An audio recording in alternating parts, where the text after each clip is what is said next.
युद्ध समाप्त हो चुका था। रावण की हार और राम की जीत का उत्सव पूरे अयोध्या में मनाया जा रहा था।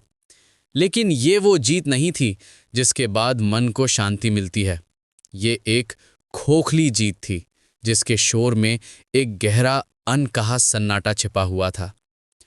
कहानी का सबसे दुखद अध्याय तो अभी लिखा जाना बाकी था। अयोध्या में सब कुछ सामान्य होने का दिखावा कर रहा था जब एक धोबी की एक साधारण सी बात ने सब कुछ बदल दिया। अपनी पत्नी पर शक करते हुए उसने ताना मारा, मैं कोई राम नहीं हूं जो दूसरे के घर रही औरत को वापस अपना लूं। ये छोटी सी बात एक चिंगारी की तरह पूरे राज्य में फैल गई और आखिर में राजा राम के कानों तक पहुंची। राजा के धर्म और पति के प्रेम के बीच एक द्वंद्व छिड़ गया और उस द्वंद्व में राजा का कर्तव्य जीत गया। अपनी प्रजा के विश्वास को बनाए रखने के लिए राम ने वो फैसला लिया जिसने इतिहास को हमेशा के लिए बदल दिया। उन्होंने अपनी पत्नी सीता का त्याग कर दिया, उस सीता का जो गर्भवती थी। उन्हें बिना किसी अपराध के चुपचाप लक्ष्मण द्वारा जंगल में छोड़ आने का आदेश दिया गया। महर्षि वाल्मीकि के शांत आश्रम ने सीता ने अकेले ही अपने दोनों पुत्रों लव और कुश को जन्म दिया। उन्होंने उन्हें एक महान पिता के पुत्रों की तरह पाला।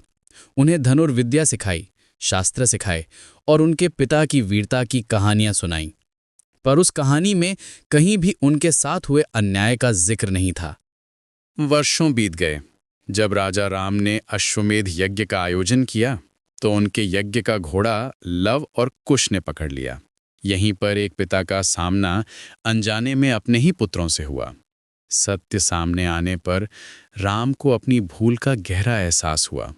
उन्होंने सीता को वापस अयोध्या लौट आने का संदेश भेजा ताकि वो फिर से महारानी का सम्मान पा सकें। पर इसके लिए उन्हें भरी सभा में अपनी पवित्रता का एक और प्रमाण देना था। पर अब बहुत हो चुका था। सीता ने हाथ जोड़कर बस इतना ही कहा, मैंने अपने जीवन में अगर मन, वचन या कर्म से सिर्फ श्री राम को ही चाहा है तो हे धरती माँ, मुझे अपनी शरण में ले लो। उसी पल धरती फटी और माँ सीता उसमें समा गईं, हमेशा के लिए। राम ने अयोध्या पर वर्षों तक राज किया, एक आदर्श राजा के रूप में। पर उनके सिंहासन के बगल वाली जगह हमेशा खाली रही। वहां सीता की एक सोने की मूर्ति रखी थी जो उनके अधूरे जीवन और कभी न खत्म होने वाले पश्चाताप की खामोश गवाह थी।